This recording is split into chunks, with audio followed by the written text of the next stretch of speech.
Paciente com dente 36, com fratura vertical e dor. PA 150%. Arrisca, seda, controle da dor e cartão médico. Muito boa pergunta, adorei. Arrisca, seda. Então vamos lá. Então eu tenho um paciente que precisa fazer uma exodontia, fez uma fratura, né? Precisa fazer uma exodontia do 36, um molar aí inferior, só que a pressão dele tá 150%. Aí eu vou te perguntar, Lene, essa PA, todo mundo já entendeu, é óbvio que o paciente é um paciente hipertenso e que a pressão não tá o ideal, não tá um paciente descompensado, sei muito bem disso. Só que essa PA, ela contraindica um procedimento odontológico? Em qual estágio da hipertensão arterial esse paciente ele está? Vou te responder. Nessa circunstância, todo paciente que ele tem uma pressão arterial menor que 160 por 110, a gente considera esse paciente um paciente hipertenso do estágio 2. Ele é hipertenso, sim. Ele é um paciente que tem uma descompensação? Depende. Olha que interessante. Quando a gente analisa as diretrizes da Sociedade Brasileira de Hipertensão, ou mesmo da Sociedade Brasileira de Cardiologia, mas eu gosto mais da Sociedade Brasileira de Hipertensão. Quando a gente analisa as diretrizes deles, eles mostram que quando eu tenho um paciente que é ultra hipertenso, imagina aquele paciente que acabou de descobrir hipertensão, que a PA dele tá assim, 180 e poucos, ou 19 por não sei o que, aquela coisa absurda. O paciente tá, não sei ainda como o paciente não infartou ainda com aquela pressão, né? Quando o paciente tem uma pressão alta dessa forma, inicia-se a terapia medicamentosa. O esperado desse paciente é que ele chegue pelo menos ali num estágio 2, num estágio 1 de hipertensão. Estágio 1 de hipertensão é um paciente que vai manter uma pressão arterial menor que 149, acho que por 95, quase certeza, não lembro de cor agora, tá bom? Ó, o Leme falou assim, ele não faz tratamento de hipertensão, na primeira consulta estava 200 por 120. Então, olha só, se na primeira consulta, Doc, ele estava nesse valor, esse valor com certeza vai contraindicar o tratamento. Por quê? Porque aqui eu tenho paciente de hipertensão estágio 3, isso é grave, né? O paciente, inclusive, não pode ser atendido, ele tem que ser encaminhado para o UPA ou para o pronto atendimento médico, crise hipertensiva grave. Agora, 150% é uma crise hipertensiva? É, tá, Leme? É uma crise, o Leme Júnior aí. É uma crise hipertensiva, sim. Só que não a ponto de contraindicar o atendimento odontológico. O paciente, ele tá no estágio 2, só que tendo em vista, né, uma hipertensão muito elevada, com tratamento ou não, se ele está mantendo a esse valor, para quem estava numa pressão 200, né, esse valor ainda é um valor aceitável. E esse valor não contraindica a sua exodontia. O que você vai ter que fazer? Na verdade, arriscar, a gente nunca arrisca nada. Eu não arrisco nada, nem você deve arriscar nada. A gente deve ter planejamento e manejo odontológico. Nunca se faz algo arriscando, certo, Docs? Seda, né? Faz sedação? Depende. Aí você vai ter que me responder na sua avaliação, no que você assistiu do seu paciente, Leme, se essa crise hipertensiva que ele está tendo, esse aumento de pressão arterial, né? Estágio 2, estágio 3, ela se deve exclusivamente a uma descompensação da PA ou se deve a um desses dois fatores, dor e ansiedade. Existe um termo que eu aprendi, inclusive, com um colega médico que é oncologista e também trabalha muito com emergência. Existe um termo que eu ouvi dele que é maravilhoso, que é o tal da hipertensão fake. O que é hipertensão fake? Se vocês, a gente estiver com dor, passou a noite inteira com aquele dente latejando, adivinha só o que vai acontecer com a nossa pressão, mesmo a gente não sendo hipertenso. Por quê, Pamela? Porque, Docs, todo o processo de dor, ele desencarrega uma cadeia hormonal, certo? Cortisol, adrenalina, noradrenalina, processo de dor causa isso. E todos esses 3 hormônios, por exemplo, que eu citei, eles interferem na vasoconstrição. Ou seja, vão fazer uma interferência no controle pressório do paciente. Então, se o teu paciente está com dor, tá? Você falou que ele está com dor, né? Fraturou, está com dor, com certeza a pressão arterial dele vai estar aumentada por um processo de dor. Olha lá, medo, dor, descompensação, obeso. Então, a gente tem multifatorial. Qual é a minha dica que eu dou para você, tá? Se ele manter essa pressão 150 por 110, você consegue executar o procedimento odontológico. A sedação vai ser bem-vinda? Com certeza, com certeza. Inclusive, pacientes hipertensos, com doenças cardiovasculares e tal, é o perfeito paciente que eu mais fiz sedação até hoje. É perfeito. Por quê? A sedação ela vai ter um papel de analgesia também e vai ajudar nesse controle hormonal devido à ansiedade, estresse, de todo esse processo de dor, tá certo? Então, você vai notar que se ele chegar novamente com essa pressão 150 por 100, que tá acima, quando você sedar, quando você anestesiar esse paciente e remover a dor, né? Tirar a dor de forma medicamentosa inicialmente, né? Com analgesia, essa pressão vai se colocar num valor mais estável. Se ele tá no estágio 2, você vai ver que ele vai vir para o estágio 1. Vamos lá do céu, então quer dizer que a sedação interfere na regulação da pressão? Não. Muito cuidado com as interpretações errôneas de conduta. A sedação, ela controla ansiedade, estresse, dor, ajuda nessa, digamos assim, essa descompensação hormonal relacionada à dor.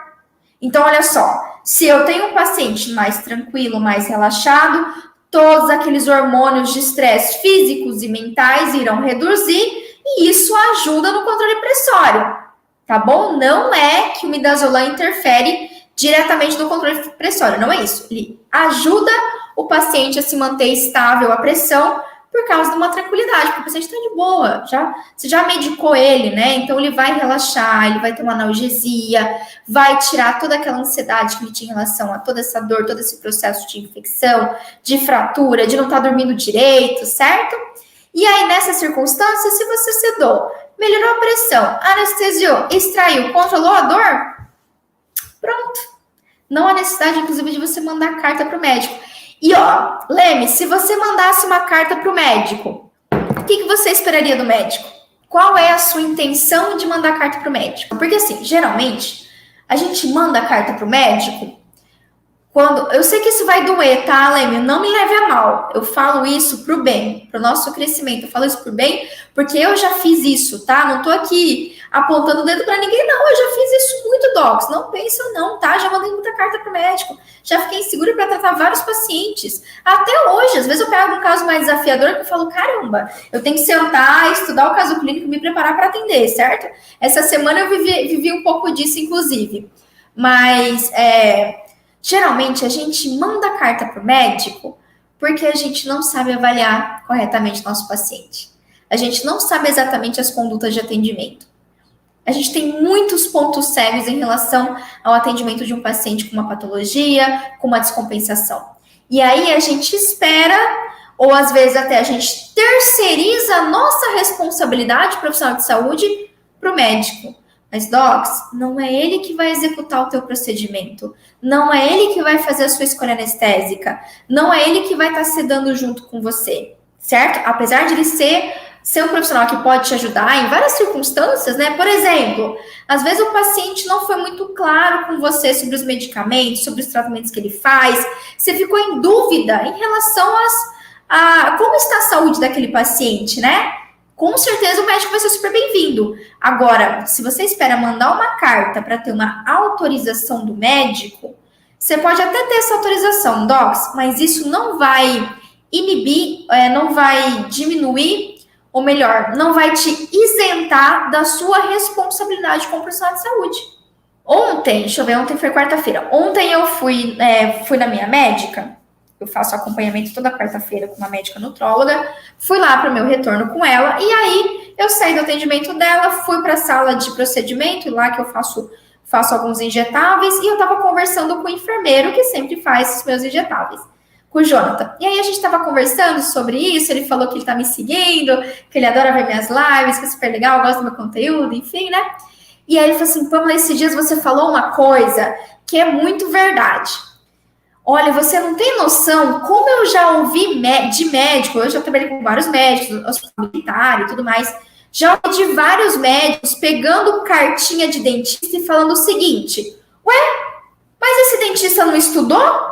Ele não fez anatomia, fisiologia, fisiopatologia, farmaco, micro, imuno, ele estudou a mesma coisa que eu. Por que eu tenho que avaliar o paciente que é dele? O médico está errado? Não. Até porque o médico pode até avaliar o teu paciente, te dar lá a cartinha, tanto que o dentista quer. Se acontecer uma intercorrência, se o paciente tem uma crise hipertensiva, né? Ou se o paciente piorar o quadro de saúde dele, enfim, qualquer coisa que acontecer, Leme, carta do médico não te isenta de nada. Inclusive, pode ser que no dia que o paciente foi avaliar com o médico, o paciente estava lindo, maravilhoso, estava perfeito. Só que no dia do atendimento ele teve uma instabilidade.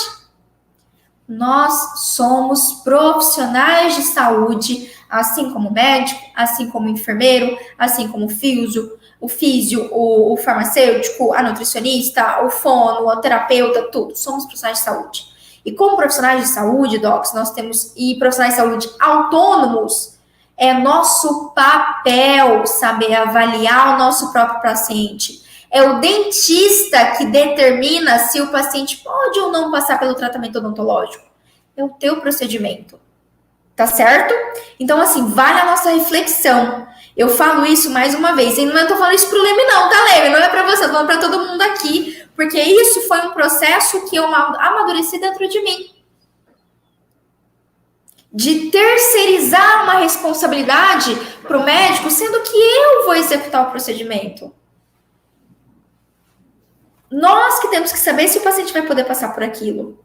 Se a gente tem alguma dúvida, algum ponto cego na avaliação desse paciente, a gente troca figurinha com o médico, mas a conduta é do dentista. É o dentista que vai escolher um anestésico, é o dentista que vai decidir se é interessante ou não fazer a sedação. Ele pode até pedir um parecer do médico do tipo, doutor, eu tô com esse caso clínico, é um caso mais raro, é um caso mais complexo, estou aqui planejando, é necessário fazer sedação, e eu queria um apoio do senhor, o senhor me orientar, o senhor está de acordo ou está de acordo, o senhor acha mais interessante fazer isso no ambiente do hospital, o que o senhor considera em relação a isso? Ok? A gente pode trocar ideia, informação, com certeza. Mas, docs, não vamos mais terceirizar. Deixa eu falar uma coisa para vocês de verdade. Essa terceirização, às vezes, mandar cartinha e tal, a gente faz isso porque a gente é inseguro. E a principal forma de você ganhar segurança para o atendimento odontológico, para atendimento do paciente com atração sistêmica, é você ter conhecimento. Conhecimento é poder. E o meu papel aqui, toda terça, toda quinta, é literalmente empoderar vocês como dentistas. Essa é a minha missão, minha principal missão.